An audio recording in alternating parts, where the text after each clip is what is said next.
2. Welcome back, WNST, Towson, Baltimore, and WNST.net. We've got a first-place football team around here, Dennis Koulatsos. Dennis, of course, over Coons Florida Security Boulevard, and, of course, our tech service. He'll be here on Thursday. Maybe not here on Thursday. You got pinch hitters going this week, and we got bye week next week. But this is your last chance to sound off here, Den.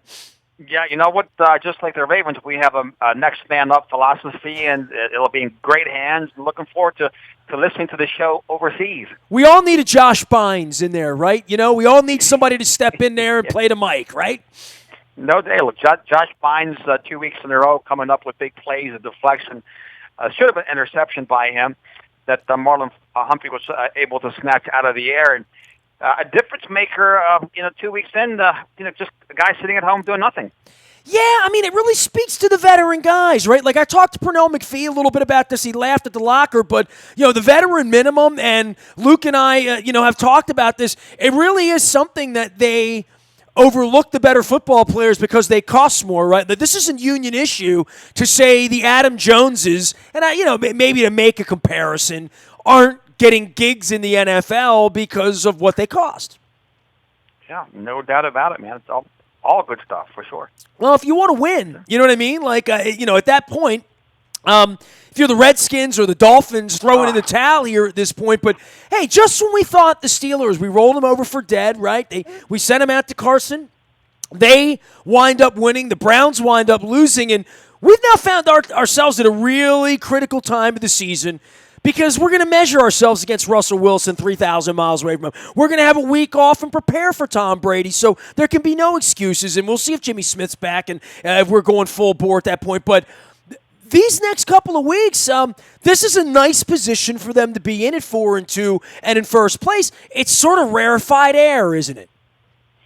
It is, and as much as they have a cushion, a 2-game cushion, Nestor, the schedule, to your point, does get a little more daunting the next 2 weeks here, beginning with the Seahawks and, of course, the Sunday night game against the Patriots, and hopefully they can split those games some way, somehow, because I think that will have a lot of relevance towards their playoff hopes and position as the season progresses. And this is a week-to-week league. The Steelers went to L.A., and with the offensive line and the defensive line, very, very strong on both fronts. They took care of business. They've got to be feeling good. They have to be feeling like they're not out of it. And even the Browns, look, 1 week they look great. The next week they look terrible. They're very much a Jekyll and Hyde team. This is going to be a very, very interesting season. It has been thus far. A lot of fun to watch. Thoughts about Lamar running as much as he did on Sunday, something we hadn't seen. I have said that is a tool in the that they have. It's a club in the golf bag that they can pull out that no one else can pull out. And when you can't set an edge and it's there and it's being invited, but he's going to be hurt more on Tuesday than he has all season long, right? Like he just took more dinks and dunks and bangs and more inland and that whatever that playground step is that he stops, pretends he's a ghost, and then runs again, right? We don't see that at the NFL level, and he does bring that, but then there's he got hit 20 times on Sunday. I don't want him getting hit 20 times in Seattle. No, but for all the running quarterback myths, et cetera, we've seen Ben Roethlisberger go out this season, Drew Brees. So quarterbacks that aren't traditionally known for running, they get hurt as well. It's the nature of the beast. It's the nature of the position. If we were to believe Lamar, what he said, those runs, 90% of them were designed plays. It's nice to see him getting out of bounds. He's not looking to initiate contact. He's looking to avoid contact. There was a second down play near their end zone where he got a crack he turned into, and the guy hit him helmet to helmet. Aside from that, though, I didn't see him take too many hard hits. He seemed fresh after the game. And this is just the way, this is who he is, Nestor. If the run is there, he's going to take it. And he's been more accurate. He completed more than 65% of his passes once again. They're on the right track, and it was also nice to see guys like Miles Boykin and Seth Roberts get involved with 2 catches apiece in the running game. They're starting to open up the offense a little bit more. We saw a couple of screen passes, and going up to face a Seattle team coming off of a tough victory against the Browns, I kind of like our chances. I'm kind of hoping that the Seahawks are looking by the Ravens. for their upcoming game. Well, it'll be fascinating to see what they do against this offense where Russell Wilson provides similar threats, a better passer. Certainly, I would think that they would love for Lamar Jackson to grow into Russell Wilson. Like, that's a little bit of the prototype of what they'd like to see 5 or 6 years from now, where Russell Wilson is in his career, which looks like an MVP candidate again. They're playing good football. And for the defense of Seattle, the Legion of Boom, and all gone now, and, we have some of the remnants, some of the shrapnel of that, right, with Earl Thomas. But to go out there, this would be one of those defenses that you would think would not welcome this, but isn't it's not left-handed for the Seattle defense to play against this. No, it's not. They're used to seeing Russell Wilson in practice. And for Russell Wilson, this is year 8 for him. He's really starting to figure things out. As you mentioned, he's definitely in the top 1 or 2 candidates for MVP thus far in this young season. But the game has finally slowed down for him. Yes, he's won the Super Bowl as a starting quarterback. Should have won 2. But those Super Bowls were primarily on the strength of that Legion of Doom defense, plus an outstanding game, running game that featured Marshawn Lynch at that time. This is a fascinating matchup. The bye week comes at a great time, and of course, I'm really curious to see what Bill Belichick will design in terms of trying to slow down Lamar Jackson, take away strengths, play towards his weaknesses as the Patriots come to Baltimore. Dennis, I'm going Coach Harbaugh on you right now. I mean, you're looking ahead. I mean, come on. Keep doing that. It's a delicious schedule, right? How much better can this get? And look, they're going to be challenged. This team wants to compete at the highest level. They're beating the teams they're supposed to beat, and now that the competition is getting more formidable as competitors, John Harbaugh and Matt Judon and Lamar Jackson. This is what they want. They want to go up to Seattle. They're looking forward to that. They're looking forward to defending the home turf against the Patriots. And the Patriots have to lose at some point anyway, so it might as well be here in a few weeks. But first things first, up to Seattle. Hopefully we can get Marquise Brown back. Hopefully Jimmy Smith recovers. And what about the secondary? I thought the communication, Nestor, was much better. We didn't see guys running unfettered in space. So Andy Dalton made some outstanding throws. His receivers made some outstanding over the back shoulder catches. But we didn't see miscommunication in the secondary for once. Well, I'll tell you what. I think Andy Dalton, they'll be a threat when we go out there in a couple of weeks, right? I mean, they're not winning right now, and they're competing. They had a 2-minute offense that did okay in the end. I think if they got A.J. Green back in a couple of weeks, don't just think we're going to tippy-toe into Cincinnati. And, Dennis, since you've gotten ahead of yourself, since you've broken the Cardinal rule and you're going bye week and I'm going bye week and Christos is going to be here on Thursday and Baltimore Positive's going to be here all next week, I look down the schedule here and I say, yeah, New England, and then you got to go to Cincinnati and you say, we're just going to win that. Okay. Then there's Houston, at L.A., San Francisco, and at Buffalo. All of a sudden, San Francisco looks like the most formidable defense in the league. All of a sudden, Deshaun Watson looks like what we want Lamar Jackson to be when he grows up, right? This schedule is a little more daunting than we thought, and it feels nice to be 4-2. But as I wrote at the end, it's not going to feel nice if you're 4-4. And there can be no excuse to, we had to fly 3,000 miles and we lost to Russell Wilson. Oh, and Tom Brady's Tom Brady, and he came in and beat us at the buzzer, and whatever. You can't be 4-4 going out to Cincinnati, right? And knowing what's ahead, knowing these are better football teams. On paper, it looked like San Francisco and Buffalo. We're familiar with them because they always draft in the top 5, right? That's not what we're going to see when we get there Thanksgiving, I don't think. And certainly the Rams looked to be like they were falling apart a little bit the other day, but that might have been partially the 49ers defense. I mean, that Shanahan-John Lynch thing going on there with Garoppolo, and that is... Watch out for the 49ers. I've watched them play the last 2 weeks. They play defense. No, I've watched the Niners beat the Steelers. I've watched them take care of business against the Browns, and they look very much the part. Strong running game, great tight end, right? World-class tight end. Defensive line is through the roof. Fired up defensive coordinator. Quarterback plays outstanding. I mean, they've got it going on. They're going to be a team to beat. Come the playoffs, so they're definitely going to make the playoffs for sure, and they're going to be a tough out. But again, the NFL is still very much a week-to-week league. We saw the Cowboys go down to Sam Darnold and the Jets, and that Jets game, the Thursday night matchup, talk about looking ahead. That's not going to be an easy out either, not with Darnold the quarterback. He can hurt you, as we saw. They still have Le'Veon Bell. They have a very good defense, But that's why we love the NFL, Nestor, because it's very much a week-to-week lead. Any given Sunday, it's never been true, or Thursday or Monday night. It's never been more true than right now with this parity-laden league. And the officials, they've got to get the pass interference figured out. I saw so many bad calls, and some were reversed and some weren't. It's really bad. Yeah, it's like the Sunday night, like sitting watching Tony Dungy and Rodney Harrison bitch about it, right? Like, yes. I mean, how do you egregiously get these calls wrong, right? And I mean, even last week in the Ravens game where the ball hit the ground, I had gotten up at Heinz Field to go visit Mr. Rooney and get some cookies, smuggle some more cookies out of there that I just finished the other day. And it's like your eyes are deceiving you when they're stopping the game for long stretches of time and still getting it wrong by 85% of our eyes. I don't. It's not a good look, and it's not good for the league. That when I'm sitting in my seat on Sunday and I see the red flag on the ground, I know it's time to go to the bathroom. I know it's time to check Twitter.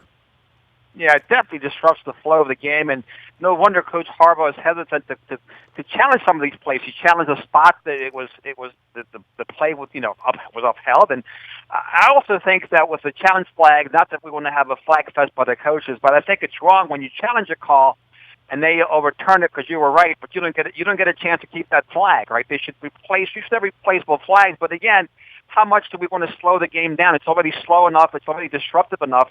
And these officials, I mean, I don't think they understand. They don't have a clear understanding of what constitutes pass interference or what is a catch anymore. And they need to define those two items before they can move this league forward.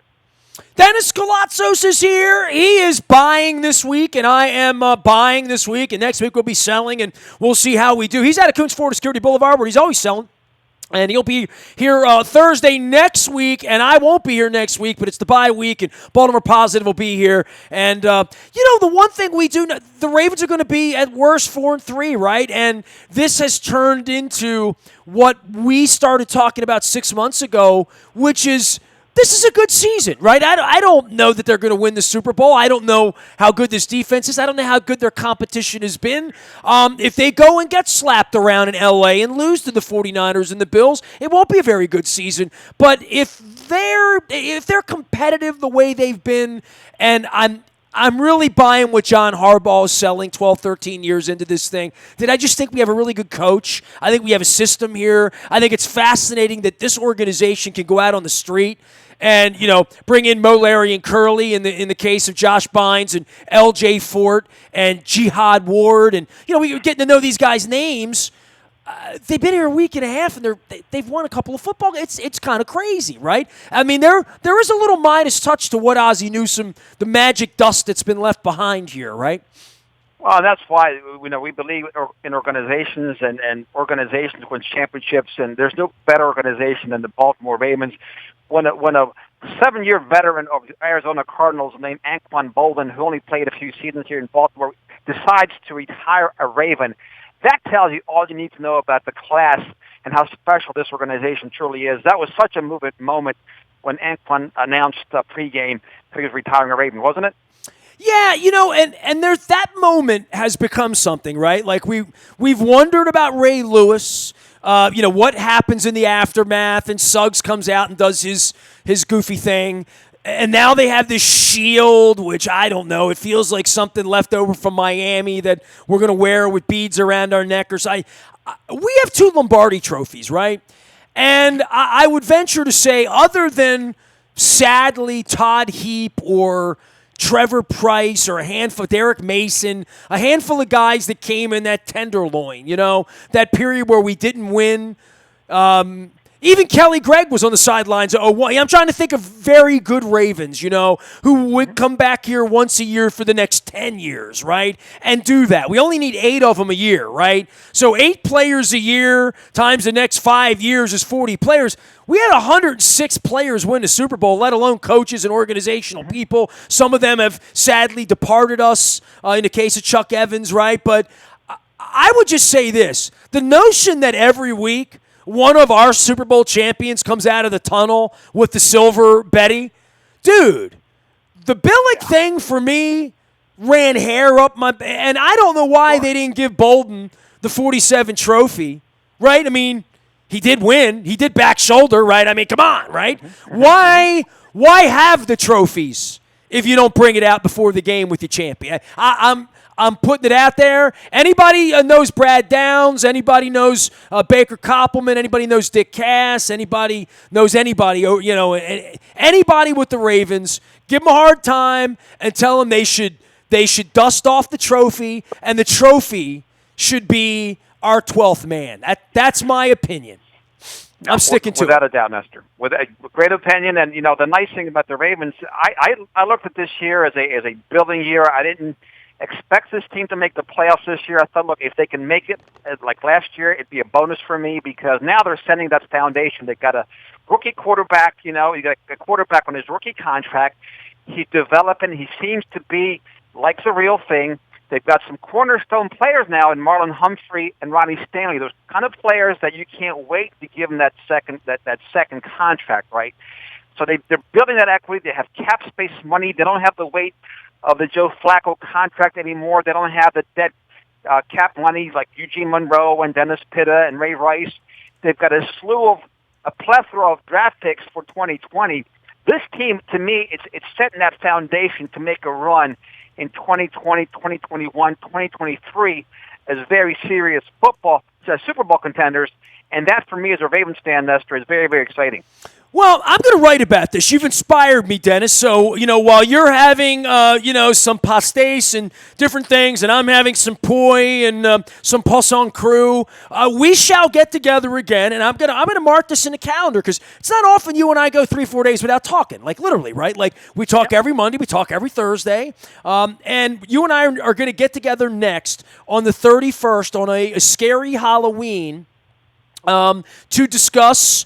Not only the Patriots, but actually we're going to get together on the 30th, you and I, on Wednesday the 30th to discuss the Patriots. Then I'm going to join you on the 31st. So by then, we're going to have a new World Series champion, which might be the Washington Nationals, right? I mean, think about that. Mm-hmm. The Ravens are going to play Russell Wilson. We're going to have Tom Brady coming in here. We're going to set the clocks back. Things are going to happen between now and then. So I hope if the Ravens are 5-2, that would be a different kind of bounce than 4-3. We would agree with that, right? We would be, and look, we could be 3-4. We could be 2-4. So we're exactly where we're supposed to be at 4-2. Look, life is tremendous at this moment, right? So let's just embrace it and hope for the best. Does aloha mean hello or goodbye? Which one does it mean? Is a cup a half empty, half full, or are we just happy to have a cup? So, I'm just happy to have a now cup. Listen, I hear you. Go ahead. Yeah, to me, it's whatever depends your perspective. See you next time. Does that mean see you next time? Yeah. All Absolutely. right, pastel de nata. That's the password, Dennis Koulatsos. Pastel de nata. All right. And my password to use Haruma Yaneslia, which of course is happy birthday. I like it, man. It's an egg tart pastry dusted with cinnamon, and I hope that you have it with a beverage of your choice. Okay? Absolutely, you got it. There he goes, Dennis Koulatsos. Au revoir, goodbye, aloha, hello. And see you after the bye. How about that? Baltimore Positive all next week for bye week. Dennis Koulatsos, of course, on Thursday, doing the SSV on WNST and the Sunday Sports Voice for the first place Baltimore Ravens. You can find me nasty at WNST.net, Facebook, Twitter, LinkedIn, Snapchat, Instagram. Baltimore Positive, bye week, Seattle, Luke's on the practice fields, and we are WNST.net, AM 1570, and WNST, Towson, Baltimore, and we never stop talking Baltimore sports.